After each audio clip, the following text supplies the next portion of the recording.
નમસ્કાર મિત્રો, વિડીયોમાં તમારું સ્વાગત છે। તો મિત્રો, અત્યારે હાલ ખૂબ જ મોટી અને દુઃખદ ખબર સામે આવી રહી છે। ત્યારે મિત્રો તમને જણાવી દઈએ કે મધ્યપ્રદેશના ગ્વાલિયરમાં ઘઉં માટે બનાવેલ જંતુનાશક સલ્ફર એટલે કે એલ્યુમિનિયમ ફોસ્ફાઇડ ગેસમાં ફેરવાઈ જતા આખા પરિવારનો ભોગ બન્યા હતા। તો મિત્રો, આ ઘટનામાં 2 બાળકોના મોત થયા અને તેમના માતા પિતા હજુ પણ આઈસીયુમાં જીવત મરણ સુધી ઝઝૂમી રહ્યા છે।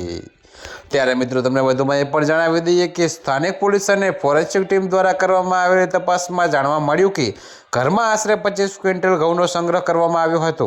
જો કે મિત્રો, સલ્ફરની ગોળીઓ ઘઉંની બોરીઓમાં મૂકવામાં આવી હતી જેથી તેમને જંતુઓથી બચાવી શકાય। ત્યારે મિત્રો, તમને જણાવી દઈએ કે ભેજ અને ગરમીને કારણે આ ગોળીઓ રાસાયણિક રીતે તૂટી ગઈ જેનાથી ફોરેન્સિક ગેસ મુક્ત થયો। તો મિત્રો, જે ખૂબ જ ઝેરી હોય છે। જ્યારે કુલરની હવા દ્વારા ગેસ આખા રૂમમાં ફેલાયો ત્યારે પરિવારજનોને ઉલટી, શ્વાસ લેવામાં તકલીફ અને બેભાન થવા જેવી લક્ષણોનો અનુભવ થવા લાગ્યો। તો મિત્રો, ફોરેન્સિક નિષ્ણાત ડૉક્ટર લોકેશ ચુગ કહે છે કે ગામડાઓ અને નાના શહેરોમાં લોકો હજુ પણ ઘઉં કે ચોખામાં સલ્ફર નાખે છે અને આ અત્યંત ખતરનાક છે। ત્યારે મિત્રો, સલ્ફર હવામાં ભેજ સાથે પ્રતિક્રિયા આપે છે અને ફોરેન્સિક ગેસ છોડે છે। તો મિત્રો, આ ગેસ અદૃશ્ય છે પરંતુ તે મિનિટોમાં ફેફસાની ઓક્સિજન પ્રણાલીને ભારે નુકસાન કરે છે।